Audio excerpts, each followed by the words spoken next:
Hier esta a primeira parte com aproximadamente 8,000 characters. Ingles, sem tópicos, sem conclusos e seguindo todas as regras. The New England Patriots walk into this matchup carrying the weight of a season that has tested every ounce of their resilience, but also the confidence of a team that has figured out how to close out tight games. While other franchises around the league crumble late, the Patriots have been doing the opposite for more than 2 straight months, stacking victory after victory and proving they can finish when it matters most.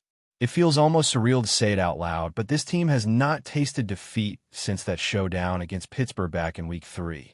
10 consecutive wins in the National Football League is no accident, no stroke of luck, no fluke.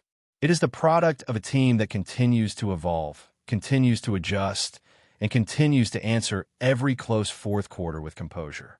On the opposite sideline stand a New York Giants team that has experienced the exact reverse storyline. They have talent, they have playmakers, they have games where they lead comfortably, but when the final quarter arrives, everything collapses. Whether it was blowing a lead to Dallas with only a handful of seconds left, being up by double digits against New Orleans, or letting winnable games slip away against Chicago, Detroit, and others, the Giants season has become a long montage of almost victories that turn into gut punch losses. If the fourth quarter did not exist, the Giants would be staring at a completely different record right now, one that would put them deep into the playoff picture. Instead, they sit with only 2 wins and a fan base exhausted from the same movie playing every single week. Despite all that, a Patriots versus Giants matchup never comes easy. History has shown us time and time again that it does not matter what the standings say, it does not matter which quarterback is under center, and it does not matter how the rest of the league views these teams. When these two square off, the atmosphere shifts. The games tighten. The energy spikes. These franchises bring out something extra in each other, and somehow, some way, they always make it dramatic. Over their last handful of meetings, almost every single game has been decided by a single possession. Even in years when the Patriots looked unstoppable or years when the Giants appear to be completely lost, the battles have remained intense, emotional, and unpredictable. This year adds a fresh layer to that rivalry because the quarterback matchup is one worth circling. Drake May has emerged as one of the most impressive young quarterbacks in the league, sitting right behind Matthew Stafford in the early MVP conversations. His growth each week has been obvious, from the way he manipulates the pocket to the confidence he shows attacking defenses downfield. On the other side, Jackson Dart has revitalized New York since taking over the starting role. He did not begin the season as the starter. He missed time with injuries, but when he is on the field, he gives the Giants life. His touchdown-to-interception numbers are impressive. His efficiency is solid, and the dual-threat element he brings forces defenses to stay honest every snap.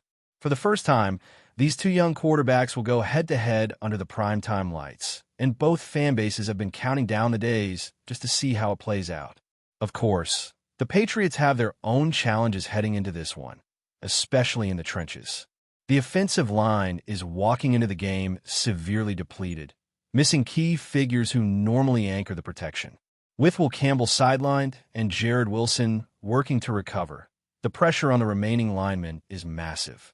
Vidarian Lowe and Ben Brown will be pushed into critical roles, and they cannot afford to be overwhelmed by a Giants defensive front that, despite the team's struggles, is loaded with individual talent.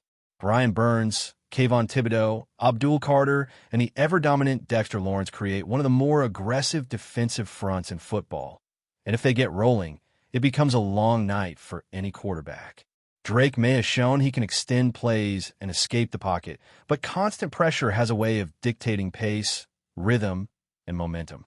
The Giants themselves are stepping into this game with changes that could spark an emotional jolt. Their interim head coach made the decision to part ways with the defensive coordinator, shifting responsibilities and elevating new voices in hopes of generating quick improvement.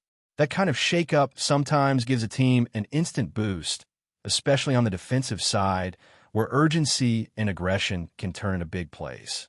New York has been searching for that spark all season long, and they will come into this matchup believing they can still cause problems for the Patriots, even if the results have not gone their way.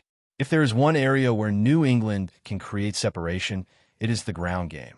The Giants' run defense has been among the worst in the league, ranking dead last in several major categories and repeatedly allowing explosive runs at the second level.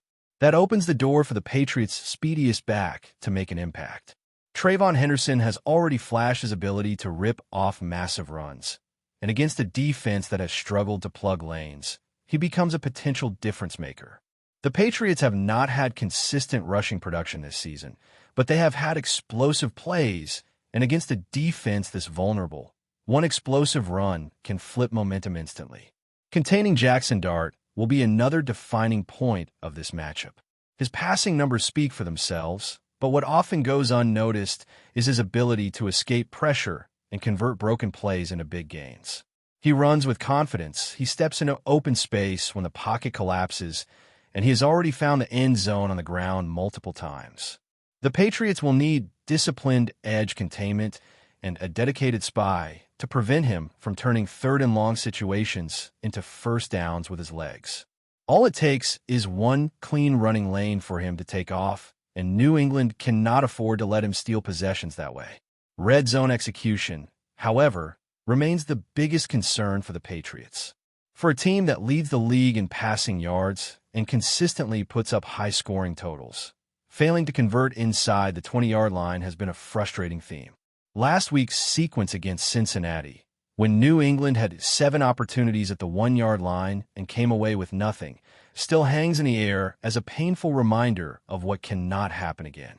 Every game matters in a playoff race, and leaving points on the field can become the difference between extending the streak or watching it snap. The stage is set for another intense chapter in this rivalry. Two teams that know each other well, two quarterbacks on the rise, two defensive fronts ready to cause chaos, and a long history of close finishes that suggest this one will follow the same script. The only question left is how long the Patriots' winning streak can keep rolling and whether the Giants can finally flip the script that has haunted them all season long. And as we move deeper into this unfolding story around Jonathan India, the energy inside the Yankees fan base just keeps getting louder, almost like a collective heartbeat that's speeding up each time a new detail drops. You can feel the anticipation growing day by day, because anytime a team like the Yankees even sniffs around a player with India's profile, it automatically becomes one of those stories you just can't look away from. It's the combination of need, opportunity, timing, and that natural Yankee expectation that something big is always around the corner. And honestly, it's hard to ignore how many signs are aligning for a deal like this to become more than speculation. When a franchise that has struggled with infield consistency for years suddenly locks eyes on a player who brings athleticism, energy, clubhouse personality, and the ability to handle multiple infield positions, you know it's not just a passing headline. It's a real evaluation of how to reshape the team's identity heading into a new season. The conversations behind the scenes are what make this even more intriguing. Even though Cincinnati's public stance has been what you'd expect, downplaying urgency, keeping things vague, trying to maintain leverage, everyone around the league knows what it really means when a team keeps sending mixed signals about a former Rookie of the Year who still has upside, but no locked role. It means the front office is listening. It means they're waiting for the right package. It means there's a version of the future where India is wearing another uniform. And when the Yankees are in the mix, you know they're not just browsing. This team doesn't window shop. If they're in it to try to make the deal happen. What's adding pressure to this situation is the Yankees' internal timeline. They're not in a rebuilding phase. They're not in a developmental bridge year. They're in a full-on, must-win, must-compete environment where every roster spot matters, every upgrade counts, and every wasted opportunity is magnified. Bringing in a player like India isn't just about adding depth. It's about stability. It's about putting a player at second base, or potentially third if needed, who can play with intensity, grind out at-bats, take the field with consistency, and give this lineup a layer of reliability it has been missing. And with the uncertainty surrounding certain players, the team has been quietly searching for insurance, for glue pieces, for guys who can fit into the puzzle without needing the spotlight. India checks every one of those boxes. But the Yankees' no talent alone isn't enough. They want hungry players, guys with an edge, guys who bring personality to a clubhouse that sometimes leans too quiet, too businesslike. And if you've ever watched Jonathan India play, you know exactly why he stands out. He's emotional in a way that lifts teammates. He plays like every inning matters. He's vocal in the dugout, he brings fire during slumps, and he reacts with intensity during big moments. That type of energy isn't something you can teach. It's part of his wiring, and the Yankees, especially after the last couple of seasons, have been placing a premium on adding emotional leaders, not just statistical upgrades. So imagine for a moment what that would look like in New York. Imagine him taking the field in the Bronx, feeding off the crowd, pushing teammates, soaking in the atmosphere that only Yankee Stadium can deliver. Picture him turning a clutch double play, beating out an infield single, or ripping a line drive down the third base line with 40,000 fans roaring behind him. It's not hard to envision, and that's exactly why this rumor has taken on a life of its own. Fans can see the fit. Analysts can see the fit. Even scouts from rival teams can see it. And when all those groups align in their evaluations, it usually means the idea is more reality than fantasy. At the same time, the Reds aren't simply going to give away a player like India just because he doesn't have a clear path to everyday action on their current roster. They know his value, they know his age, they know his contract is still team-friendly, and they know other clubs are watching the situation as closely as New York. That's why this is turning into a quiet chess match, one where both sides are waiting for that perfect combination of need and offer to line up. That's also why the Yankees have been so methodical, almost patient, which is not always the team's reputation. But this front office seems to understand that overpaying at the wrong time is just as dangerous as not acting at all. While all of this is unfolding, Yankees fans are split between excitement and cautious curiosity. Some see India as the piece that pushes the roster into a more complete form.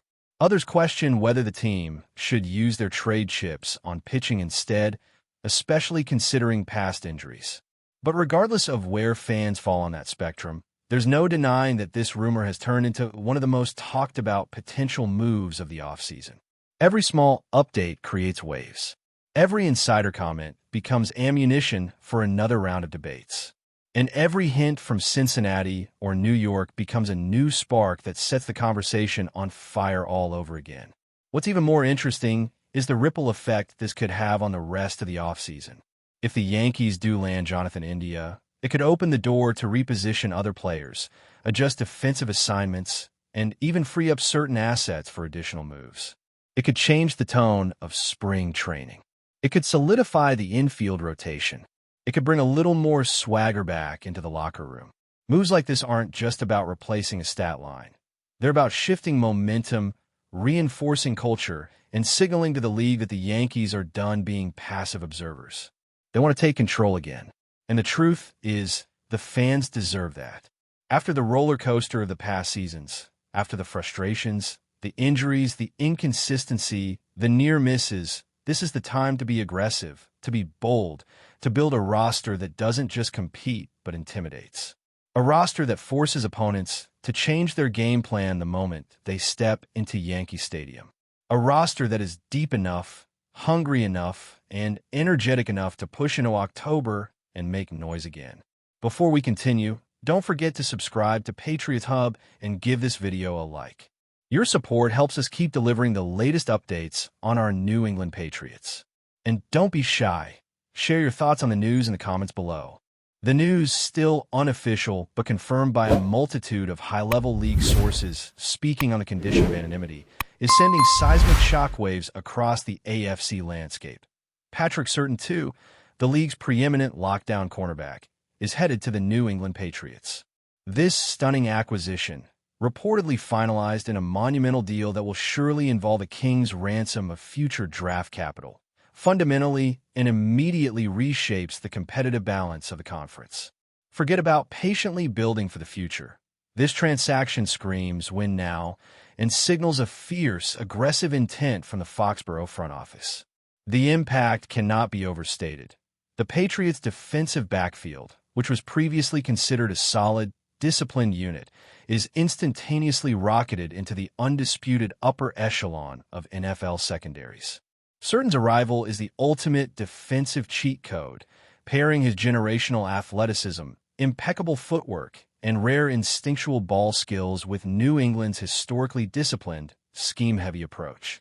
He is the ultimate man-coverage weapon, an eraser who can take away the opposition's best receiver single-handedly, freeing up the rest of the defense to operate with newfound aggression. The immediate ripple effect is the potential for a defensive synergy that few teams can match. With a corner capable of shutting down one side of the field entirely, defensive coordinators can now deploy complex blitz packages and dedicate more resources to stopping the run or pressuring the quarterback, fundamentally altering their defensive calculus. Surtain's presence turns a strong pass rush into a devastating one, as coverage holds for those critical extra tenths of a second. The combination of his rare talent and the existing infrastructure immediately creates a secondary that is a genuine nightmare for any opposing offensive coordinator, forcing them to reevaluate their entire passing game strategy. The chatter around league offices is deafening, filled with a mixture of shock and admiration for the Patriots' audacious move. This isn't just an upgrade. It is a foundational, championship-level piece that instantly transforms New England's identity, providing them with the elite, difference-making secondary they have long coveted. The Patriots' secondary, featuring the newly arrived PS2, is no longer just good. It is terrifyingly elite. That's it for this update. If you enjoyed the video and want to stay updated with exclusive news about our New England Patriots, be sure to subscribe to Patriots Hub and hit that like button. We can't wait to hear your thoughts in the comments. See you in the next video.